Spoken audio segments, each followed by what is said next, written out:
नमस्कार, मैं आपके साथ कहकशा और आप देख रहे हैं टाइम्स एक्सप्रेस। लोकसभा के नतीजे आने के बाद से लगातार राजनीति में घमासान देखने को मिल रहा है। सियासत तेज हो गई है और अब सबकी नजरें टिकी हैं तो इसी चीज पर कि एनडीए सरकार कितने दिनों तक टिकी रहती है। अब हम आपको आज वीडियो में बताने जा रहे हैं कि किस तरीके से भारतीय जनता पार्टी के लिए मुश्किलें खड़ी होती नजर आ रही हैं। एनडीए सरकार के घटक दलों में पहले से ही नाराजगी है। अब एनडीए सरकार का जो एक घटक दल यानी कि एक पार्टी है आरएलडी, जो कि जयंत चौधरी की पार्टी है, अब उसमें भी फूट पड़ती हुई नजर आ रही है। पहले ही हमने आपको खबर दिखाई थी कि किस तरीके से आरएलडी के कुछ कार्यकर्ता, कुछ बड़े नेता जो थे वो जयंत चौधरी से नाराज थे और उन्होंने जयंत चौधरी की पार्टी से इस्तीफा दे दिया था, बाहर हो गए थे।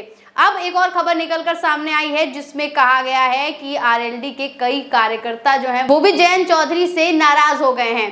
वरिष्ठ पत्रकार हैं केपी मलिक, इन्होंने ट्वीट किया है और इन्होंने ही ट्वीट करके ये बताया है कि किस तरीके से आरएलडी में फूट पड़ती हुई नजर आ रही है और ऐसे में अगर आरएलडी पहले ही टूट जाएगी तो एनडीए में वो कितना ही साथ दे पाएगी।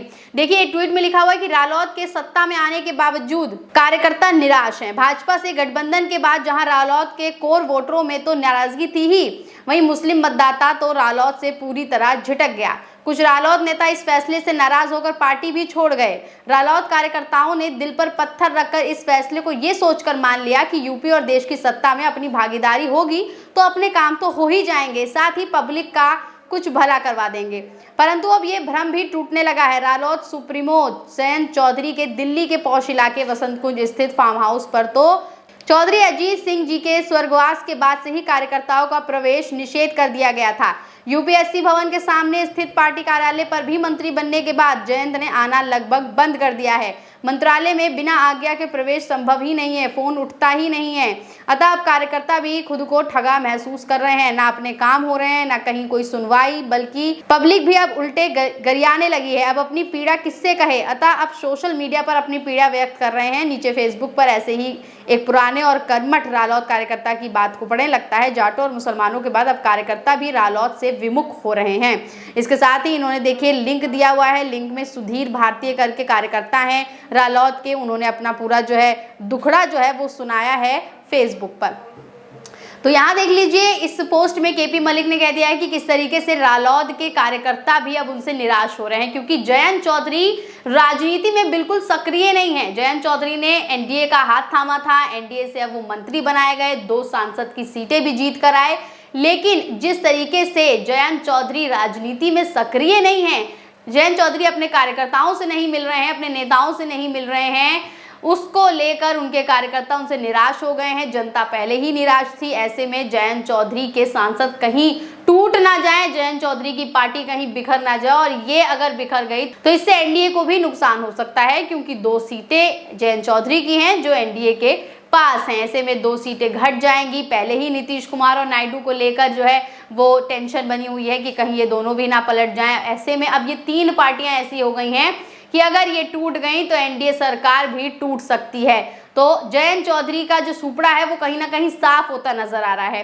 जयंत चौधरी भले ही सत्ता में आ गए हैं, एनडीए में सरकार उनकी बन गई है, लेकिन जिस तरीके से उनका राजनीति में जो है दिलचस्पी जो है वो कम होती नजर आ रही है। ऐसे में उनके खुद के पार्टी के कार्यकर्ता और नेता उनसे नाराज हैं, जनता नाराज है, मुस्लिम वोटर नाराज हैं, जाट वोटर नाराज हैं। तो अब आप देख लीजिए कि पश्चिम यूपी में जहां दबदबा हुआ करता था एक समय पर जयंत चौधरी की पार्टी का, अब वो किस तरीके से टूटती हुई नजर आ रही है। ऐसे में अगर जयंत चौधरी की पार्टी टूट जाती है तो एनडीए को भी इसका कुछ बहुत नुकसान उठाना पड़ सकता है। 2 ही सांसद भले हैं, लेकिन ये 2 सांसद भी जो है बहुमत का आंकड़ा पार करने में बेहद सफल हुए थे, बेहद कामयाब हुए थे एनडीए सरकार में। और पहले ही आप देख लीजिए कि जयंत चौधरी को किस तरीके से सम्मान दिया गया था भारतीय जनता पार्टी में, उन्हें किस तरीके से तीसरी लाइन में बैठाया गया था।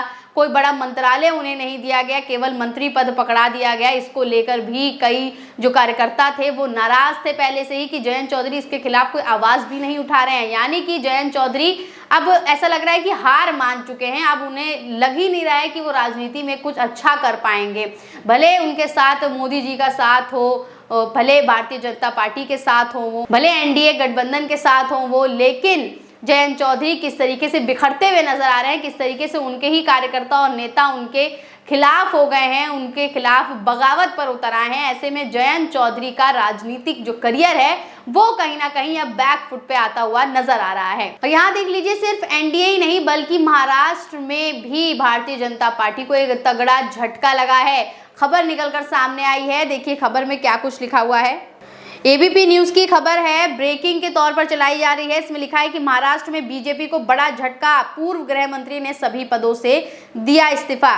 देखिए लिखा हुआ है कि महाराष्ट्र विधानसभा चुनाव से पहले बीजेपी को तगड़ा झटका लगा है। पूर्व गृह राज्य मंत्री डॉक्टर माधव किलहानकर ने बीजेपी को अलविदा कह दिया है।